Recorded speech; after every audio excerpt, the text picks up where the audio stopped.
नमस्ते बच्चों, ओम सिंह हिंदी विद्यालय के ऑनलाइन प्लेटफॉर्म पर आपका हार्दिक स्वागत है। आज हम कक्षा 6 का दूसरा पाठ देखने जा रहे हैं सामाजिक का, जिसका नाम है आखेट, खाद्य संग्रह से भोजन उत्पादन तक। आखेट खाद्य संग्रह, आखेट का अर्थ होता है मतलब शिकार करना, खाद्य संग्रह खाने पीने की चीज़ों का, और भोजन के उत्पादन तक का पाठ का नाम है। तो बच्चों इसमें देख सकते हैं तुषार की रेल यात्रा। तुषार अपने एक रिश्तेदार की शादी में दिल्ली से चेन्नई जा रहा था। तुषार था, वो अपने एक रिश्तेदार की शादी में दिल्ली से चेन्नई जा रहा था। रेल में उसे खिड़की वाली सीट मिल गई, जहाँ से वह बाहर का नज़ारा देखने में मग्न हो गया। और ट्रेन में बैठ कर गया तो ट्रेन में उसको खिड़की वाली सीट मिल गई, और जैसे ही खिड़की वाली सीट मिली तो उसको बाहर का जो नज़ारा था वो बाहर के नज़ारे को देखकर वो मग्न हो गया। तेज़ दौड़ती गाड़ी से उसने देखा कि पेड़ पौधे, घर, खेत खलिहान बड़ी तेज़ी से पीछे की ओर छूटते चले जा रहे थे।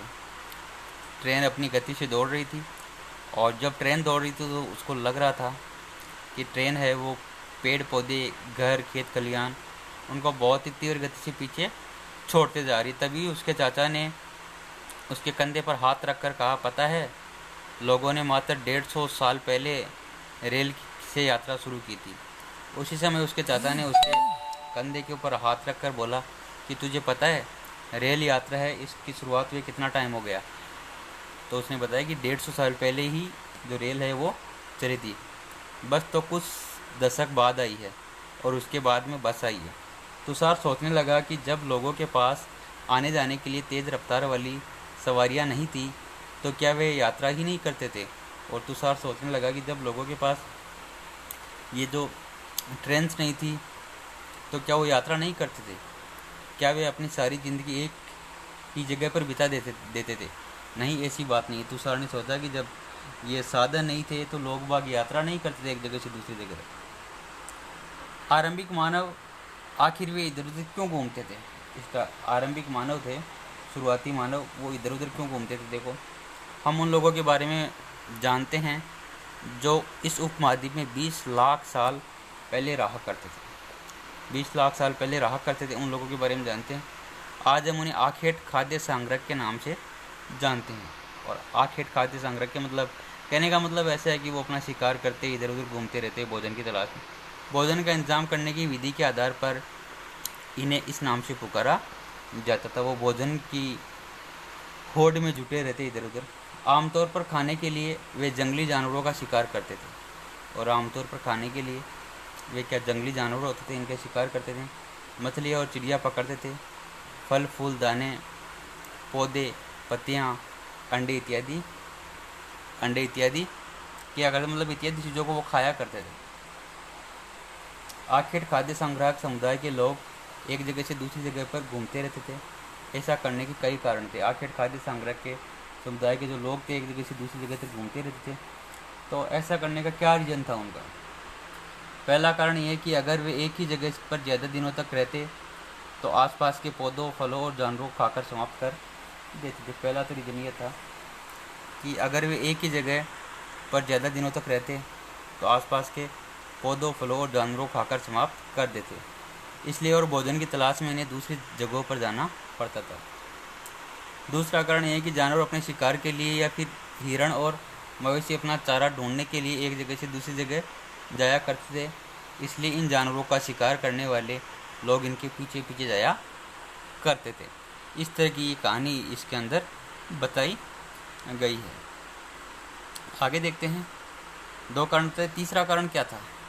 दो कारण तो ये हुए बच्चों, तीसरा कारण देखते हैं क्या था। तीसरा कारण ये है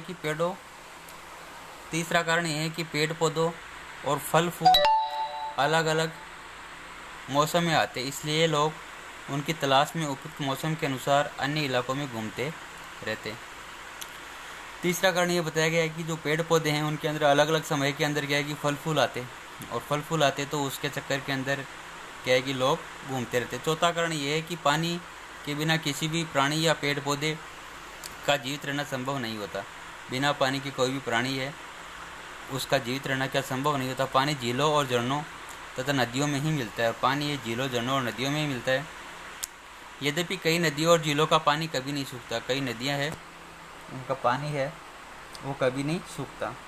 कुछ झीलों और नदियों में पानी बारिश के बाद ही मिल जाता है, और कुछ जो झीलों और नदियों में पानी है बारिश के बाद ही मिल पाता है। इसलिए ऐसी झीलों और नदियों के किनारे बसे लोगों को सूखे मौसम में पानी की तलाश में इधर उधर क्या जाना पड़ता। आरंभिक मानव के बारे में जानकारी कैसे मिलती है? स्टार्टिंग का जो मनुष्य था उसके बारे में जानकारी कैसे मिलती है?